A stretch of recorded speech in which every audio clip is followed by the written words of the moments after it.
Good morning mga ka-idol.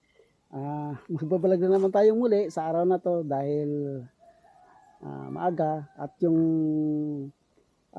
ipunin kong niyog mga ka-idol hindi pa tapos dito, tapos na. Yan. Ngayon meron pa akong mga ka-idol na iipunin dahil nandiyan na yung mismo magtatapas. Kaya tara, let's go mga ka-idol. Puntahan ko na yung ipunin ko dahil nandun daw sa malapit sa may balon. Hindi ko pa rin tapos gawa ng doon ko kasi hinagis mula doon sa ibabaw pababa, kaya nangangalat yung niyog yun. Kaya pupuntahan ko. Tara mga idol, samahan niyo ako sa pag lalakad at puntahan ko na yung dapat pupuntahan dahil para maipon ko yung niyog dahil lang dyan na magkakapas. Okay, let's go mga idol. Yan. Dito tapos na dahil ito sanugin at ang niyog mula doon sa ibabaw mga idol. Dito ko na lahat hinahagis para dito na lahat yung timbunan. Yan. Yan, ipon ko na yan iba. Pero kahit medyo di naman madamo mga ka-idol, hindi naman maiwasan yung lipas dahil minsan nakasingit doon sa mga medyo puno-puno na kahoy. Hindi ko lang napapansin kahit nadadaanan ko na.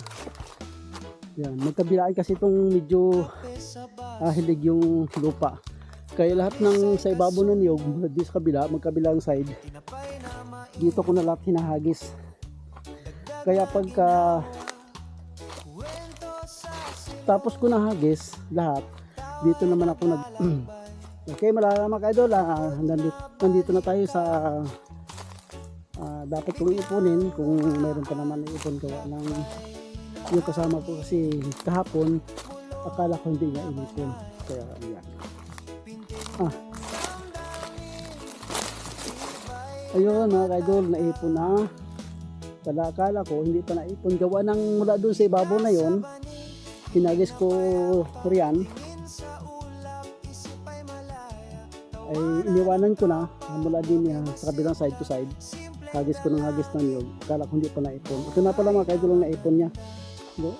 Gusto ko sana ito doon ko sana ilalagay ka-idol sa may isang timbunan na malaki para sama-sama na sila, pero okay naman pala ang pag pisto ng magtatapas, kaya hindi ko na siya alisin dito, kaya dito na lang. Sige, okay na mga ka-idol. Akala ko hindi pa tapos. Ayos na yan. Wala mga ka-idol, salamat sa panonood ng video ko, at kung sino man nanood, paki-follow na lang kung sino gusto mag-follow.